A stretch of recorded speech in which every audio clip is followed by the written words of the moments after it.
Good This morning. conference will now be recorded. Good morning. Hello. My name is Michelle Dillon. Today I'll be providing a guest lecture for your class on serving the information needs of incarcerated and formerly incarcerated community members. Currently, 2.3 million people in the United States are incarcerated, whether in local jails, state prisons, federal prisons, juvenile facilities, immigration detention centers, or through involuntary commitment. Additionally, according to the FBI, as many as 73.5 million people in the United States, which is nearly one-third of the adult population, have a criminal record. And given that incarceration, as we will discuss, impacts not only those who are or have been incarcerated, but also their families, these numbers mean that you as an information provider in this country are almost undoubtedly going to be serving somebody from this population at some point during your career.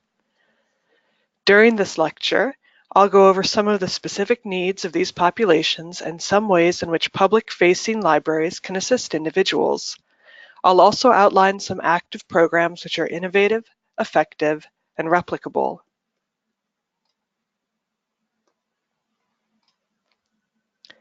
To start with, let me introduce myself. I graduated from the University of Washington with a Master of Library and Information Science degree in 2013. Through a sheer stroke of luck, as I was graduating, an organization with which I had been volunteering for several years, Books to Prisoners in Seattle, was allocated some grant money to hire its first ever employee, a program coordinator. I was hired for this position and worked as Books to Prisoners program coordinator from February 2014 through February 2017. I assisted with recruiting and training volunteers, scouting book donations, and helping to choose good books from our on-site library to respond to book requests made by people in prisons across the country. During my time at Books to Prisoners, I became very familiar with the information gaps in correctional facilities, as well as the ongoing issues of information suppression and book censorship. My work on censorship with Books to Prisoners also brought me into contact with the Human Rights Defense Center, a national nonprofit whose mission is to protect the human and civil rights of prisoners. Of special note is that its founder and still the executive director, Paul Wright, apparently actually used to lecture for Simmons when the organization was headquartered in Vermont. In 2017, Paul asked me to join the HRDC team, which is where I remain today as the development coordinator and public records manager. So let me tell you a little bit more about the Human Rights Defense Center to start with, since its mission and programs are deeply intertwined with the material we will be discussing today. HRDC started out as a hand-typed 10-page newsletter which Paul Wright created in his Washington State prison cell in 1990. Paul recognized the dearth of legal information being made available to prisoners and attempted to remedy it with this newsletter, which was then called Prisoners Legal News. It has since become Prison Legal News and is still in publication with monthly circulation to incarcerated individuals as well as advocates who wish to reform or abolish the correctional system as it exists in this country. In 2017, HRDC also created a companion monthly publication, Criminal Legal News, designed to provide better information about policing and prosecutorial misconduct. In addition, HRDC engages in advocacy campaigns, most notably its Stop Prison Profiteering campaign, which focuses on the significant financial exploitation of prisoners and their families. We organize groups of grassroots activists, petition the Federal Communications Commission, perform shareholder activism against private prison companies, and seek legal remedies when necessary. Our litigation work includes not only the Stop Prison Profiteering campaign issues, such as tackling the high costs of prison phone calls, but also litigation to obtain public records and to reform the process of public records requests, as well as litigation to protect access to reading materials in jails and prisons. We also litigate on conditions of confinement, such as a suit we wrapped up in late 2018, which ended the use of solitary confinement for teenagers held at the Palm Beach County Jail. Recently, we succeeded against a county in Mississippi that had been attempting to restrict all reading material in its prison, or I apologize, its jail, to only religious materials. So that county is now responsible for providing a full range of reading materials to its prisoners, which is fantastic. Essentially, HRDC serves the information needs of currently and formerly incarcerated individuals in three ways. First, we provide publications directly to people, including our monthly news magazines, as well as legal books and dictionaries. Second, we also create and publicize new information tailored to the demographics that we serve through our public records requests and journalism, such as our October 2018 Prison Legal News cover story, where we surveyed the costs of jail phone calls in Washington state to help prisoners, families, and state advocates have data to try to make reforms. Third, through our national First Amendment litigation work, we ensure that prisoners keep access to books and magazines at their facilities. In my capacity with HRDC, I make public records requests to law enforcement agencies and correctional agencies across the country. We have embarked on an ambitious, multi-year campaign to track down and make publicly accessible the verdicts, settlements, and judgments from litigation that are related to wrongdoing by police, sheriffs, and jail and prison guards. Basically, we want to find out the total amount of money being paid by taxpayers, as well as to create a tool to compare types of wrongdoing. For example, canine units out of control, medical neglect at jails, excessive force or shootings by police officers, and so forth. I have to say my information management skills from my MLIS come in incredibly handy for this work. So, a brief note about terminology. There's not really a consensus about the best way to refer to people who are incarcerated, and terms are always changing. Terms used over the years have included convict, offender, inmate, prisoner, incarcerated person. There are also myriad terms that some people use to refer to people who were previously incarcerated, often fraught with ideology.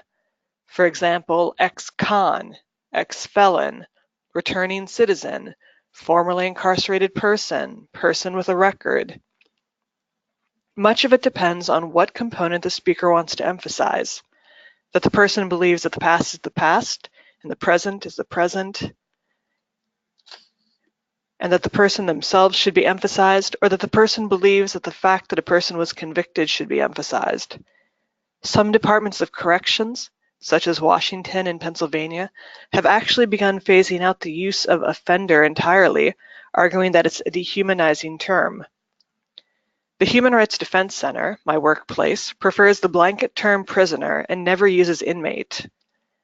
I use both prisoner as well as incarcerated person or incarcerated individual because I believe in person-first language. Hence, you'll see these terms used throughout this presentation. I encourage you to read the very interesting collection of reflections at the Marshall Project about these terms and how and why they are preferred or disliked by different people in the system.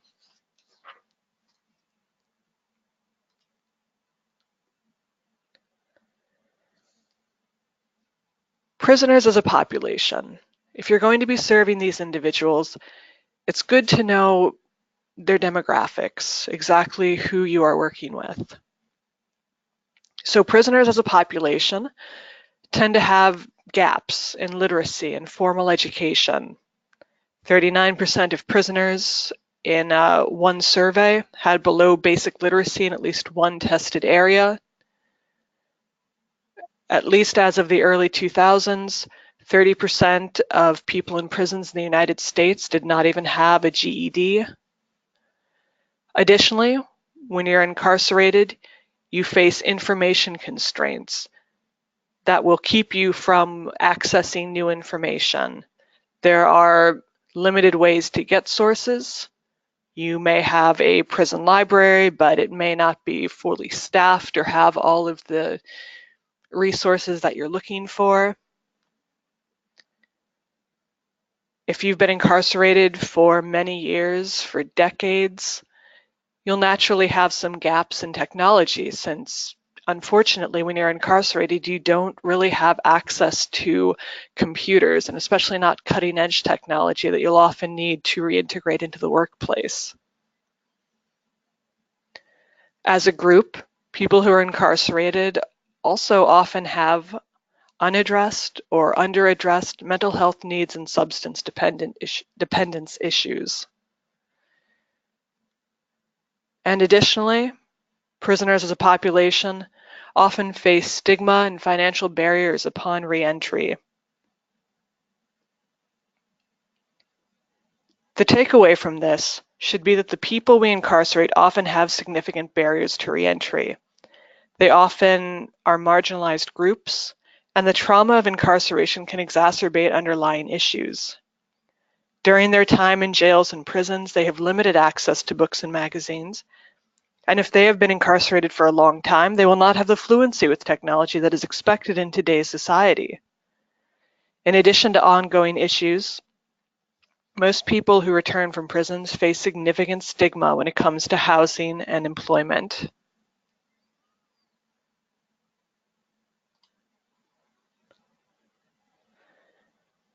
Here are the top information needs from a survey of over 900 prisoners. Granted, this was in Nigeria, but the needs seem pretty universal and line up with top requests that are made to Books to Prisoners in Seattle.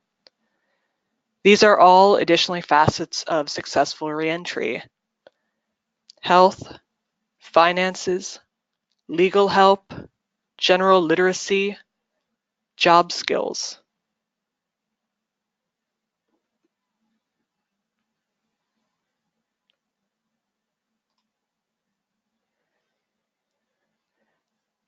Prison libraries can help mitigate these needs for prisoners, but they have limitations. Some of those limitations come in the form of funding. The Illinois DOC was called out for budgeting less than $300 in 2018 for new books for all of its prisons across the state. And unfortunately, this is not an anomaly. This is the general state of budgeting for prison libraries. In Washington, the state has only budgeted for one librarian per prison, which means that if that librarian is sick for the day, the library is closed. This ties in with access. Access to prison libraries is often restricted, especially if you're in solitary confinement or in a medical unit which you are unable to leave. If the prison enters a lockdown, access will be restricted. And unfortunately, there's no mandatory access to legal information thanks to a bad ruling which determined that prisoners have no right to legal information. And unfortunately, a lawsuit in 2006 styled Beard versus Banks, which made it all the way to the Supreme Court, helped to normalize and justify the withholding of access to reading materials as being necessary for, quote, rehabilitation. Prisoner Ronald Banks initially filed a lawsuit against the Pennsylvania DOC, claiming that the prisons had a policy of preventing prisoners held in long-term segregation, which is another term for solitary confinement, from reading books and magazines. The DOC countered that it withheld reading privileges in order to improve the behavior of certain prisoners. In other words, the lure of having access restored would cause prisoners to comply with regulations and discipline, they said. Unfortunately, the Supreme Court agreed with this reasoning 6-2. Notably, Justices John Paul Stevens and Ruth Bader Ginsburg dissented, writing that the idea that withholding access to books could be beneficial came, quote, perilously close to a state-sponsored effort at mind control.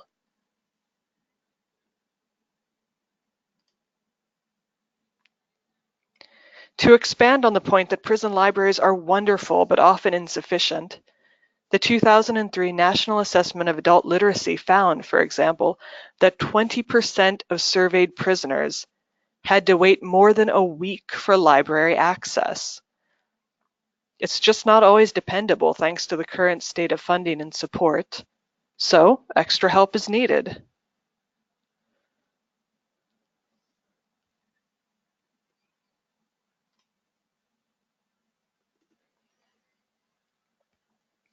Prisons, as hinted at by Beard versus Banks, that Pennsylvania lawsuit, are often suspicious of the power of reading. While at Books to Prisoners in Seattle, I became increasingly disturbed by the control of information within jails and prisons. As somebody who is trained in library science, my interests lie in making information accessible. Facilities, however, ban books for the flimsiest of rationales. Capricious, arbitrary bans kept appearing. These bans would be inconsistent even within prisons, depending on which guard was working the mailroom that day. One prison would ban the autobiography of Malcolm X for supposedly inciting racial tensions. Another would ban American Sign Language books for code. A third would decide that used books were attempts to smuggle drugs.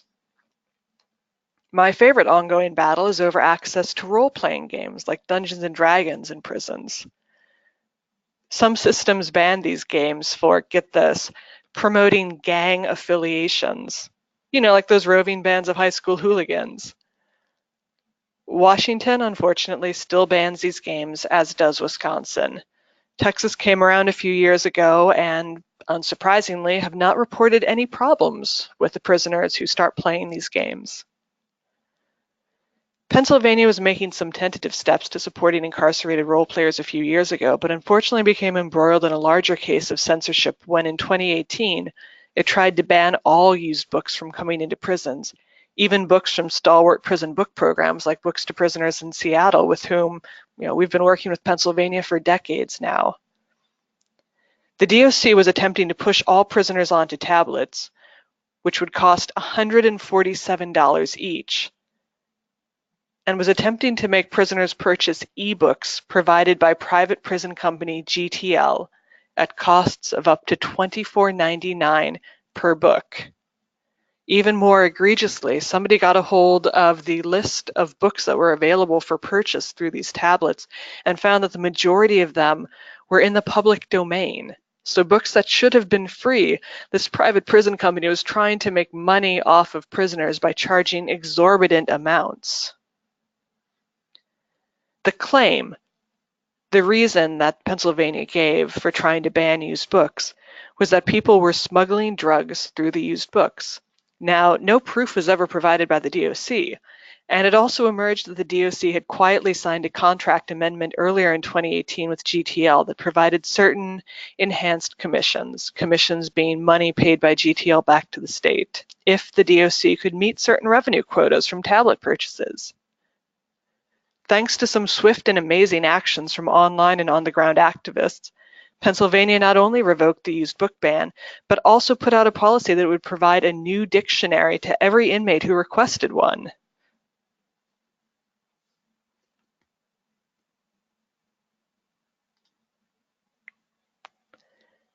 The American Library Association supports prisoners in their need for access to information. You can read the full statement on their right to read on the ALA site. My favorite excerpt: when the prison gates slam behind an inmate, he does not lose his human quality. His mind does not become closed to ideas.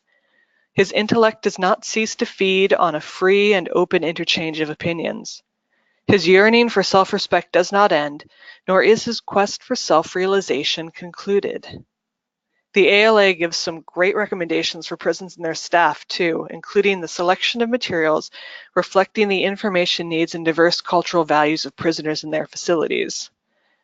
This has often been an issue when it comes to allowing books into prisons, notably in reference to the so-called street lit or urban fiction genre, which tends to focus on aspirational stories of rising to the top of a gang or otherwise being in power and control.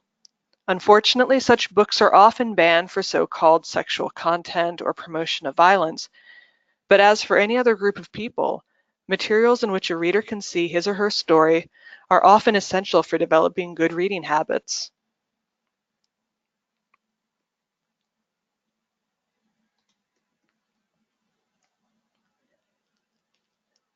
So how can we, as information professionals, help?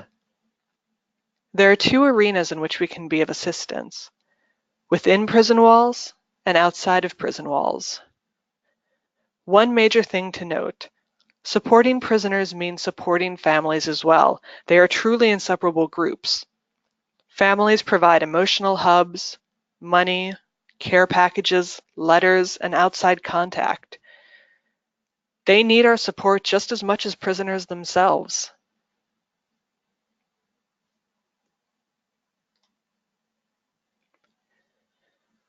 For individuals and agencies focusing on individuals returning from prisons and in need of resources,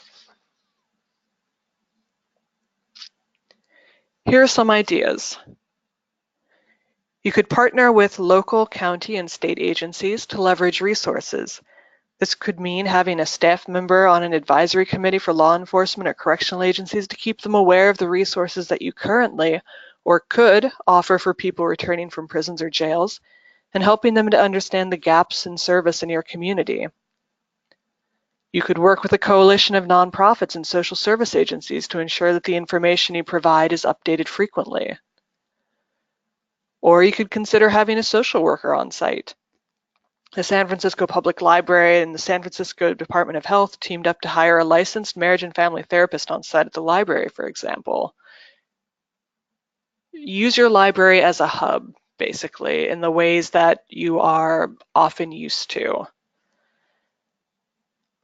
You can also stock or collaborate on resource guides for your community, which include information about housing, transportation, local laws and regulation, court sites and contacts, and so forth.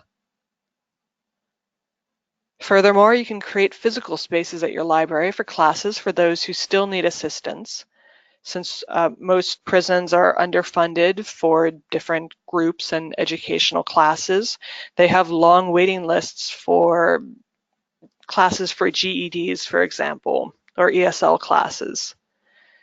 You could also collaborate to host Alcoholics Anonymous, Narcotics Anonymous meetings, as well as job fairs. And just as a PS, if you have any role in hiring, please consider hiring somebody with a criminal record.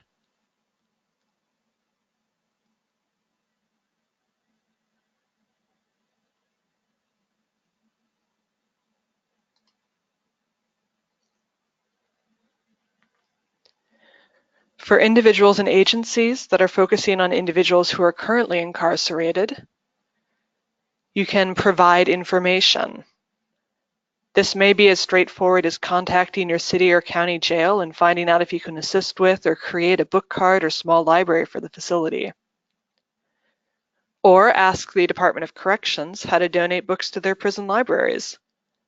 This may also look like a collaboration for ESL or GED classes, since again, so many prison systems are under budgeted for such endeavors. Or in the case of the New York Public Library's Correctional Services Division and the Clearwater Public Library System in Florida, you could provide reference services by mail to incarcerated individuals who lack Google and usually lack up-to-date reference books. You can also help families stay in contact. Staying in contact from visitation to phone calls is a burden of time and finances on families because prisons are usually built in remote locations, which necessitate time and money for gas, and private companies control telecommunications. Here in Washington, HRDC found that in 2018, a phone call to a loved one in a county jail would cost an average of $4.31 for a 15-minute call. Imagine that, spending more than $4 every time you wanted to talk to your son or your wife or your friend. If you spoke with that person for 15 minutes, even twice a week, you would spend about $450 every year just on phone calls. Some jails are moving toward video visits, which are basically Skype, but you have to pay for the connection. And again, these can be very expensive for families who are trying to stay in contact with people who are incarcerated. Some libraries, like Brooklyn Public Library, have received grants to mitigate these expenses for their community members by partnering with local correctional facilities to provide free calls to their branch. Others provide books, equipment, and staff members for prisoners to record themselves reading children's books. These tapes are then distributed to family members to help children of prisoners feel more connected. Lastly, be active in ensuring long-term improvements. If you hear about censorship or issues with access to legal materials or the ongoing financial exploitation, use your voice to support reforms. Over the course of your work, make strategic contacts with people within the Department of Corrections. Stay in touch with the agency overseeing book distribution within your local or state facilities. For example, in Washington, that would be the Washington State Library. Consider making contact with incarcerated individuals too, for example, through classes inside. They often have the inside scoop on what's going on and can let you know if things are changing.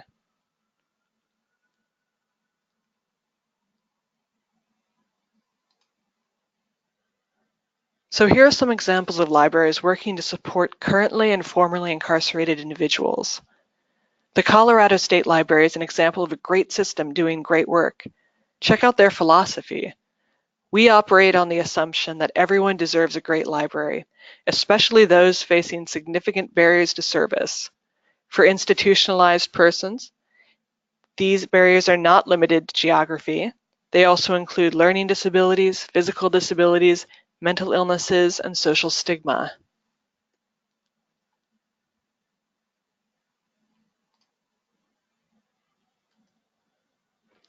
So in addition to their Read to the Children program, Colorado has put a lot of effort into creating educational materials. Take a look at their suggestions for providing help as a librarian. Everything from preemptively helping sign up for library cards for the people who are finishing their sentences, to delivering materials directly to incarcerated patrons.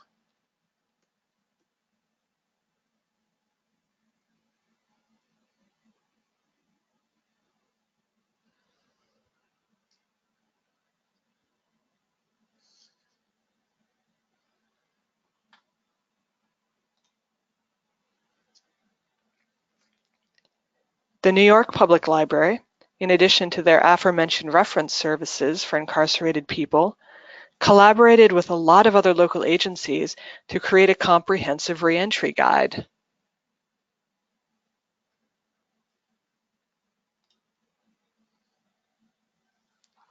The New York Public Library also makes efforts to help stock local jails, going so far as to reach out to publishers for donations of books.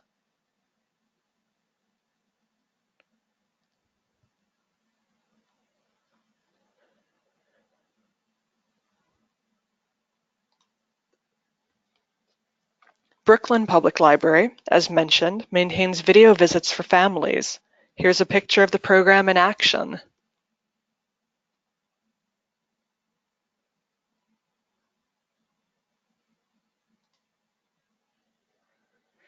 The American Library Association gave 5 recommendations for people who are interested in learning more about prison reform and abolition and implementing new programs.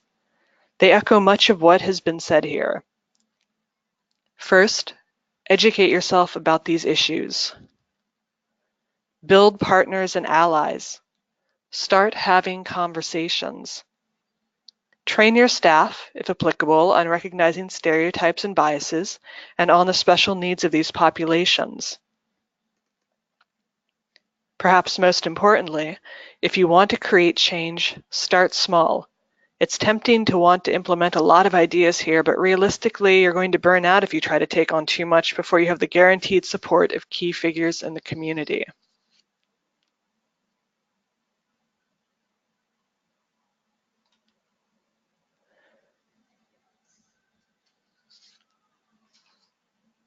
There are limitations for you as an interested information professional who wants to serve people who are currently and formerly incarcerated.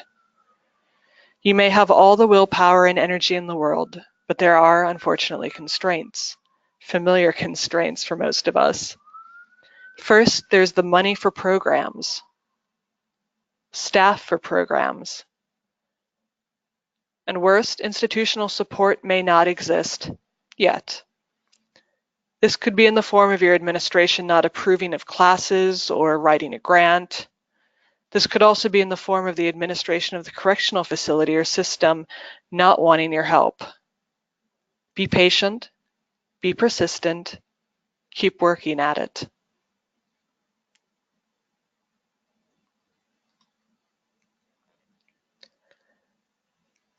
If this lecture has piqued your interest and you're interested in getting more involved in these issues, here are some ideas.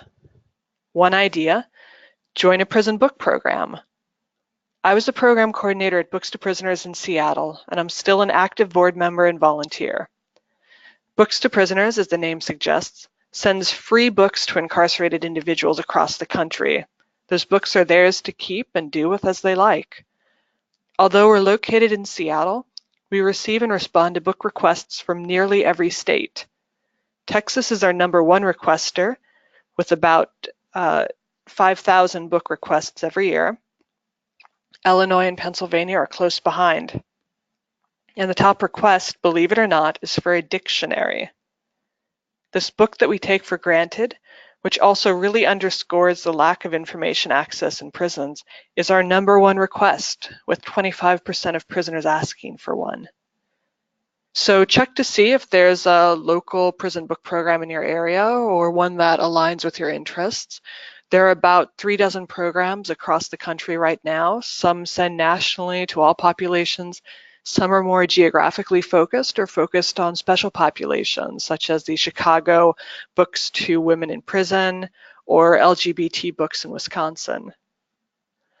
Also, join ALA's group for library services and/or Prison Library Support Network. Even if your own institution does not have the capacity for services, you can still help in other ways. Or start a book club about prison abolition, choosing books such as The New Jim Crow, Are Prisons Obsolete, Just Mercy, etc.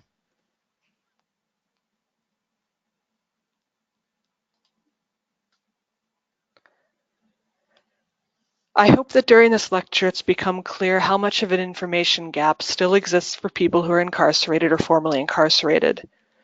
But hopefully, you're also going to leave with a sense of the many options for support which exist, or could exist with your help. Thank you so much for taking the time to listen to this lecture and learn about these vital issues. I'll put in one last plug for my work, the Human Rights Defense Center. I'll also put in a plug for the National Prison Book Conference, which is happening in Boston, April 5th through 7th. It's being coordinated by the Prison Book Program, which operates out of Quincy, Massachusetts. I'll be there, as will representatives from prison book programs across the country, to discuss best practices and burgeoning issues with access to reading materials for prisoners. Best of all, registration is free. I hope to see you there. Links to check out more information for HRDC, Books to Prisoners Seattle, and the National Prison Book Conference are listed here. I also encourage you to check us out on Facebook and Twitter. Thank you so much.